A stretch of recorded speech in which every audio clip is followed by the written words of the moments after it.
friends. We're continuing on with Babe the Gallant Pig. Chapter 1, Guess My Weight. What's that noise? Said Mrs. Hoggett, sticking her comfortable, round, red face out of the kitchen window.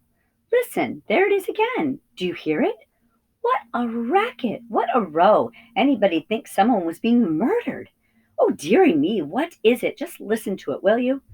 Farmer Hoggett listened. From the usually quiet valley below the farm came a medley of sounds. The oomp of a brass band, the shouts of children, the rattle and thump of a skittle alley, and every now and then a very high, very loud, very angry sounding squealing that lasted about 10 seconds.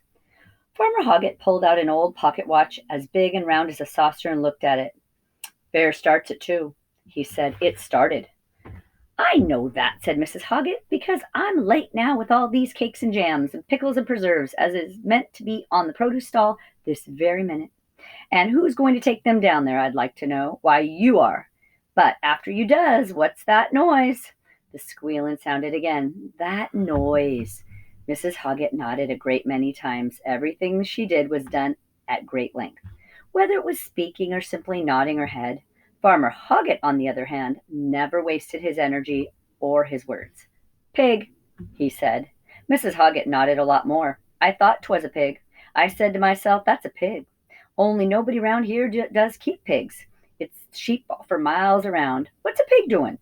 I says to myself, anybody think they were killing the poor thing? Have a look when you take all this stuff down there, which you better do now. Come and give us a hand. It can go back in the Land Rover. It isn't raining, and it won't hurt. Wipe your boots before you come in. Yes, said Farmer Hoggett. When he had driven down to the village and made his delivery to the produce stall, Farmer Hoggett walked around the green, past fortune tellers, the games of chance, the Ferris wheel, the band, to the source of the squealing noise, which came every now and again from the small pen in a far corner against the churchyard wall. By the pen sat the vicar, notebook in hand, a cardboard box on the table in front of him, and on the pen it held a notice. Guess my weight, 10 pence a shot. Inside was a little pig. As Farmer Hoggett watched, a man leaned over and picked it out of the pen. He hefted it in both hands, frowning and pursing his lips in a considering way, while all the time the piglet struggled madly and yelled blue murder. The moment it was put down, it stopped. Its bright, intelligent eyes met the farmer's. They regarded one another. One saw a tall, thin, brown-faced man with very long legs, and the other saw a small, fat, pinky white animal with very short ones. Ah, come along, Mr. Hoggett, said the vicar. You never know. He could be yours for 10 pence. Guess his weight correctly, and at the end of the day, you will be taking him home.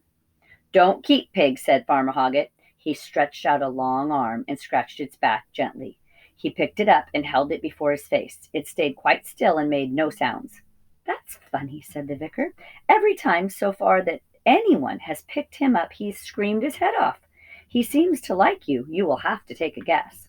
Carefully, Farmer Hoggett picked up the piglet back, put him back in the pen. Carefully, he took a 10-pence piece from his pocket and dropped it in the cardboard box.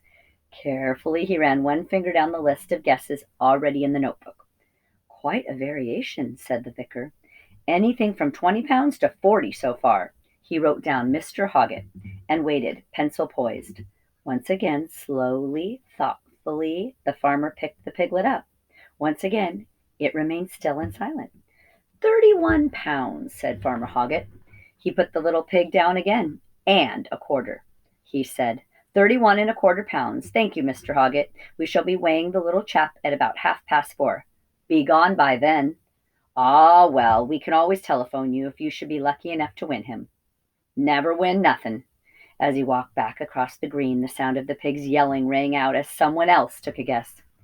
You never do win nothing, said Mrs. Hoggett over tea, when her husband in a very few words had explained the matters. Though I've often thought I'd like a pig. We could feed him scraps. He'd come right here.